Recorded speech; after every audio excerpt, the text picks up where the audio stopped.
So if you clicked on this video, you want focus. And that makes sense. We live in a distracted world. But the problem is you wanna get focus. But focus isn't something you get. It's something you build. And you might think that those two are the same thing, but they aren't. And let me tell you why. When you say you wanna get something, it means you expect something or someone to give you that thing. And if we are talking about focus, if you wanna get focus, you will expect reality to give you focus. But focus isn't something you get, it's something you build. And how do you build something? You gotta become worthy of it. In other words, like they often say, people want the view, but not the climb. Let's say you wanna climb a mountain. Most people actually don't desire the act of climbing the mountain. And this sounds ridiculous, but you can look around and notice this effect, not only when talking about focus and climbing, but literally in anything. People want the final result. They don't actually want to do the action. They want the view from the summit of the mountain, but they don't want to climb the mountain. Why? Because it's hard. So for example, when talking about focus, we might say that people want the result and not the price. And this means that people want to be already in the state, focusing on something that matters to them, being in a perfect flow state, feeling already a sense of mission. But they forget that they have to build the state. No one will hand it to them, because no one will give them purpose, no one will give them goals, no one will give them the mental ability to focus, because in a distracted world, if you don't build it for yourself, no one else will give it to you. And we could talk about this, get versus build distinction for hours and applying it to literally anything. For example, if you want love, you might think that you deserve to get love, or you might think that you need to become worthy of love. And these are two very different states to be in, because if you automatically think you deserve love, you will act in ways that won't actually bring you love. If instead you think you gotta act in a way where you deserve love, you will be loved, because this is how reality works. You can't ask if first you don't give, okay? And I don't wanna get this too philosophical, so let's talk about focus. Why you can't focus? Well, because you don't wanna pay the price. And what is the price? The price is renouncing to hyperstimulation. You gotta renounce bombarding your brain with information. You gotta learn how to tolerate silence. Because if you think about it, this is the price you're not paying. You wake up and you listen to music. You wake up and you listen to a podcast. You wake up and you scroll. You go on your day and you fill every blank space in your day with information or with stimuli or with anything that causes you dopamine spikes, okay?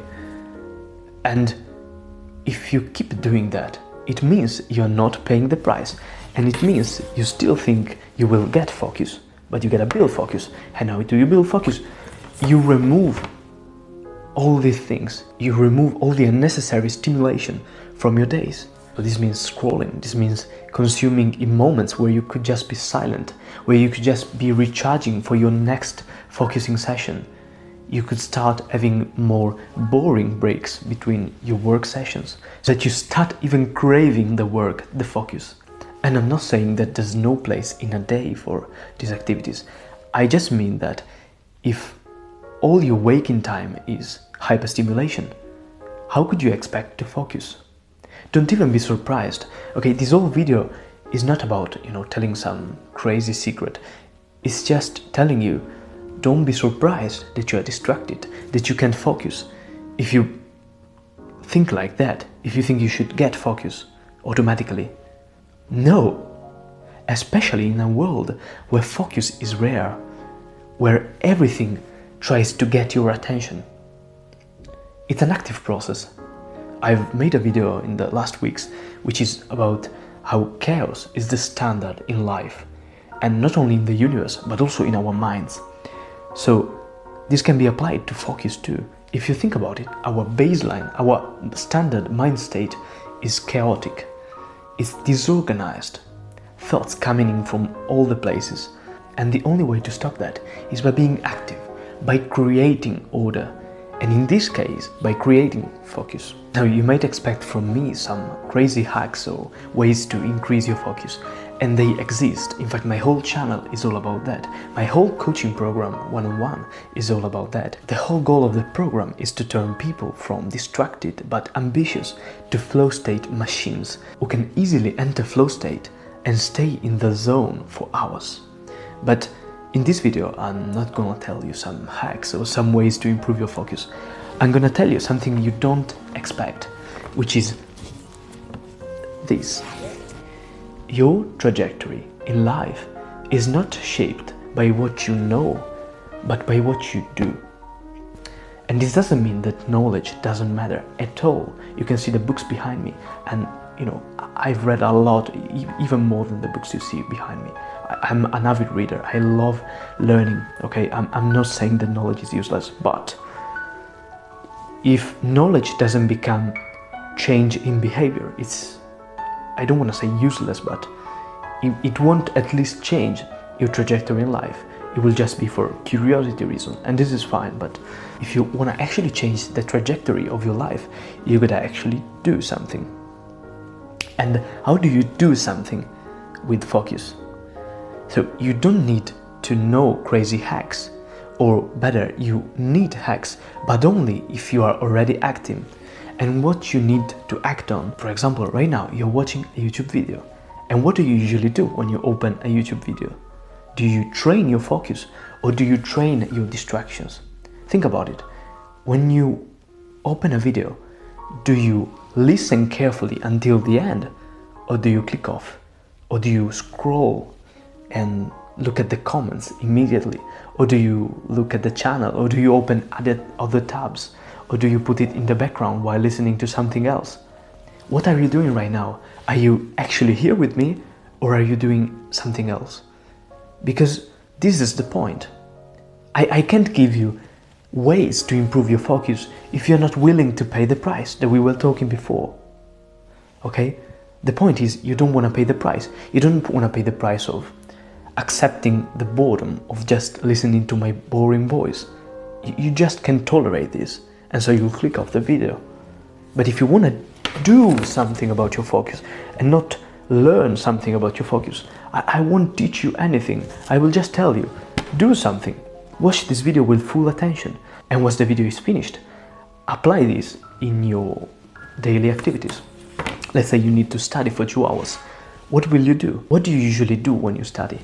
Do you waste more time choosing the playlist than actually studying? Because if you do, it means you're not willing to pay the price of focus, of attention, of flow state. The price is boredom, but only in the beginning, because once you get into flow state, you actually don't feel boredom, okay? But the price is in the first minutes, and that's why people don't want to pay it.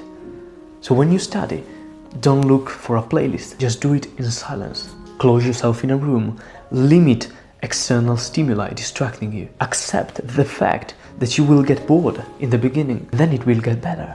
But if you are not willing to do something, I can tell you any ways to do this, okay? And now what I want you to do is literally think about your whole days and think about every single activity you do. And ask yourself, where do I want to achieve focus the most? So it might be studying, it might be working, it might be writing if you like to write, it might be playing an instrument, it can be literally anything. What you will need to do is to do and not to learn something else. Keep this rule in mind. First, act on the knowledge you already have. And then, once you have already started acting on it, add some more knowledge. Because then this knowledge will compound and improve your behavior. But if you're watching video after video on how to focus, this is the problem. The problem is you don't need to learn, you need to do it. And to do it, you gotta pay the price. So we've talked about the price of focus. But usually when you pay the price, you also get the benefits. And with focus, it works that way too. You get the benefits, and the benefits are clarity, fulfillment, and freedom.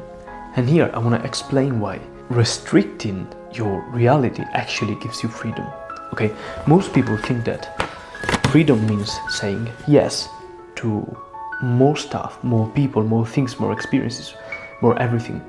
And this is fine because you have the need to explore. Because if you don't explore, you don't evolve. This is true. But in modern world, we don't have a lack of opportunities. We have a lack of clarity. Usually, at least I'm talking in general. Most people don't suffer from a lack of opportunities. They suffer from a lack of clarity, of choosing what they actually want. Because if your basic needs are provided, then you need something that actualizes yourself, your deepest needs. And you might be tempted to say yes to everything because you need to explore. But for every yes you say to the world, you have to accept that your mind will be filled with more information. And the modern world crisis is not, as I said, a lack of opportunities. It's a lack of clarity. And a lack of clarity is created by excessive information, which we call today information overload. So information overload is basically bombarding yourself with too much information, way more than the brain can handle. And how do you fix that? You say more no's. And this will hurt, because saying no is a lot harder. But if you don't have boundaries, if you let reality steal your attention every single second of your days, you will be left with nothing. Because it's fine to say yes, as long as you remain with something that is yours in a day, okay? Because if you say yes to everything, and then what you're left with is literally nothing, because you haven't done anything for you that actually mattered to you, what's the point, okay? This is why you should say more no's. I'm not only talking about social dynamics, I'm literally talking about anything you experience in a day, okay? You have the power to limit what enters your mind every day, and you will pay the price, which will be a simpler life, but at the same time, it will be a much more clear life, okay? A much more calm, focused, and fulfilled life, just like with focus. In the first minutes, saying no is hard, but once you have said no, you actually live better. And this doesn't mean saying no to everything. It means saying no to things that are either non-necessary or non-aligned with yourself. Think about your values, think about what you want to achieve in life, and then think about anything that reality provides you, that reality asks you to try. You can try whatever you like, but then don't complain that you have no clarity.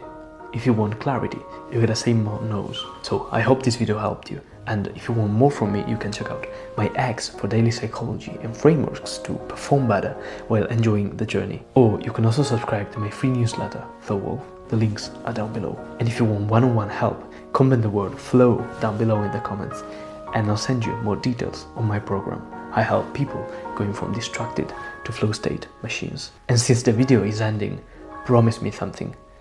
Go improve your focus. Don't watch another video on how to focus. Go do it.